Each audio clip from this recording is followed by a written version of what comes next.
Lovely to be with all of you, young people. And actually, in the session today, I'd like to learn as much from you as actually, telling you what I think about climate change and also agriculture in Africa.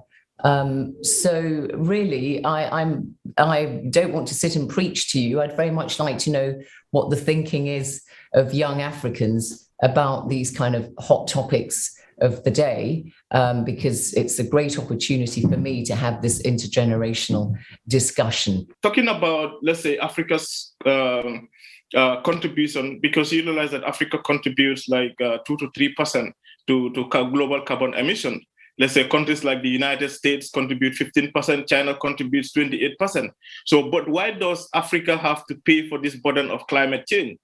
Accepting that there is an African understanding of climate change and climate activism, which is perhaps not the mainstream narrative. And this actually reflects in not just climate activism, but also the way we approach conservation, where we have models that are imposed on the continent, which don't necessarily work for us, but do not fit the global narrative. And one main thing that I think needs to also be, discussed is the fact that, Africa has been always adapting and resilient to climate change. I'm from Mali and from Senegal, but if you go to Mali and you see some of the mosques that have been built using local material that have withstand the more than 300, 400 years, and if you enter these buildings, in the middle of the summer, when it's 50 degrees outside, it's 23 degrees to 30 degrees, inside the building.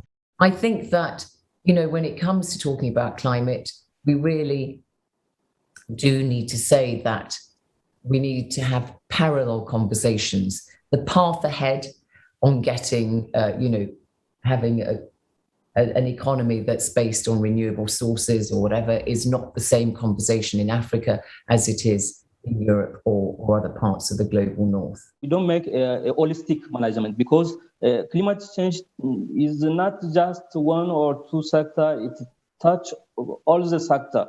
Even if in the health, agricultural, and the revenue of population, it touch all this situation. And in our context, we are sure that there is a link between the climate change and the security issue. Abdelkader, you raised very valid points, which is, energy, climate change affects so many sectors. I mean, if you look at the health and climate nexus, that's a very, very important one. I believe that a key missing link is indigenous people. They protect over 80% of the world's biodiversity. They are custodians of this world and its natural resources. And so why are they not involved in these conversations?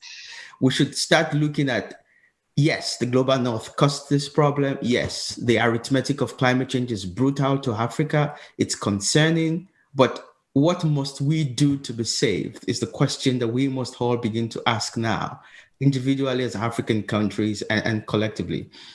One more point.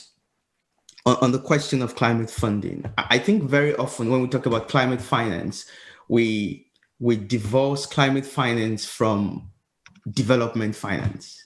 And I think that plays into the rhetoric of people who want to separate development funding from climate funding. Climate funding is development funding, but it's development funding that goes one step further to also cater for climate change. It's been a pleasure talking to all of you. I've learned a lot from my interaction with you. Thank you very much indeed.